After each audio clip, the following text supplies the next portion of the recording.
আমরা 16 বছর ধৈর্য ধরছি না? এই ফলাফল আমাদেরকে আরশের উপর থেকে দান করেছে কে?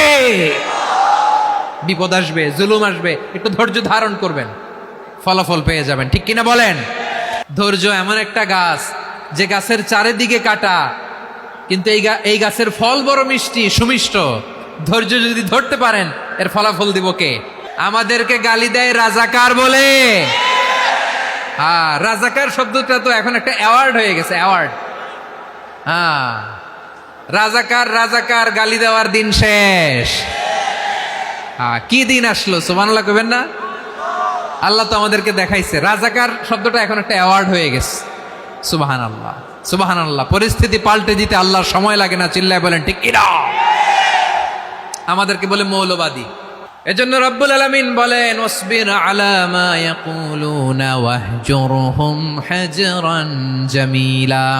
ও নবী, ধৈর্য ধারণ করেন, ওরা যাই বলুক আপনি মন খারাপ করবেন না, ওদেরকে আপনি ইগনোর করেন, ওদেরকে দাম দেওয়ার দরকার নাই।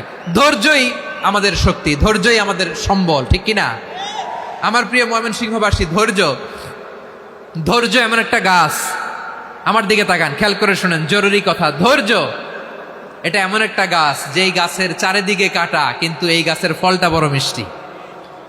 ধৈর্য এমন একটা গাছ যে গাছের চারিদিকে কাটা, কিন্তু এই গাছের ফল বড় মিষ্টি, সুমিষ্ট। ধৈর্য যদি ধরতে পারেন, এর ফলাফল দিব কে? আমরা 16 বছর ধৈর্য ধরছি না? এই ফলাফল আমাদেরকে আরশের উপর থেকে দান করেছে কে? বিপদ আসবে, জুলুম আসবে, একটু ধৈর্য ধারণ করবেন, ফলাফল পেয়ে যাবেন। ঠিক কিনা বলেন? এজন্য আল্লাহ বলেন, সাবিরিনা সাবিরাতি, ধৈর্যশীল বান্দা বান্দীদেরকে আমি বড্ড পছন্দ করি।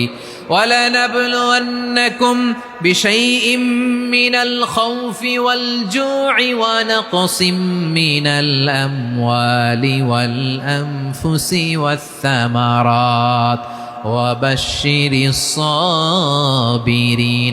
আল্লাহ বলে, এই জমিনে আমি ভয় দিয়ে, ক্ষুধা দিয়ে, জানমালের হানি দিয়ে, সম্পদ হানি দিয়ে তোমাদেরকে পরীক্ষা করব। এই পরীক্ষায় সফল হবে তারা ধৈর্য ধারণ করেছে যারা।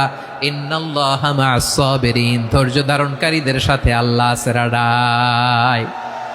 ধৈর্য ধরতে হবে, ধৈর্য ধরতে হবে। ধৈর্য এমন গাছ যে গাছের চারিদিকে কাটা, ফলটা বড় মিষ্টি।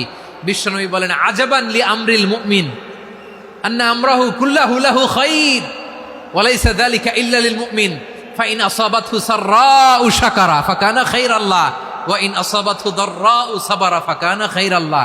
বিশ্বনবী বলেন, এই যে ইমানদারদের ব্যাপারটাই আলাদা, ব্যাপারটাই আলাদা। এটা ইমানদার ছাড়া অন্য কেউ এই বরকত পায় না। কি বরকত? ফাইন আসাবাতহু সাররাউ শাকারা। ইমানদাররা ভালো অবস্থায় থাকলে শুকরিয়া করে, এটা তার জন্য ভালো। শুকরিয়া করলে সওয়াব আছে না নাই? মুমিনরা বিপদে পড়লে ধৈর্য ধরে। আচ্ছা বলেন তো, ধৈর্য ধরলেও সওয়াব আছে না নাই? তাহলে সুখের সময় শকর, দুঃখের সময় সবর, উইন উইন সিচুয়েশন। আমাদের সারা জীবনই এই দুই আমল আছে না নাই? হয় আমরা শকর গুজার হই, নয় সবর করি। সুখের দিনে আমরা শকর গুজার হই, বিপদের দিনে সবর ইখতিয়ার করি। তাহলে হয় শকর, নয় সবর। যখনই থাকি, যে অবস্থায় থাকি, আমাদের সওয়াব আছে না নাই?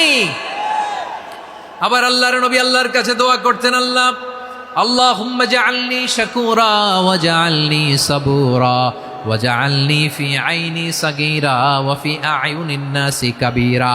তিনি বলতেন, আল্লাহ আপনি আমারে শুকরগুজার বান্দা বানান।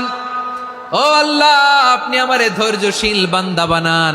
আমার চোখে আপনি আমারে ছোট বানান, জনতার চোখে আপনি আমারে বড় বানান। পড়েন আমিন। তাহলে আস-সাবিরিনা ওয়াস-সাবিরাতি, ধৈর্যশীল নারী ও পুরুষ আল্লাহ পছন্দ করেন।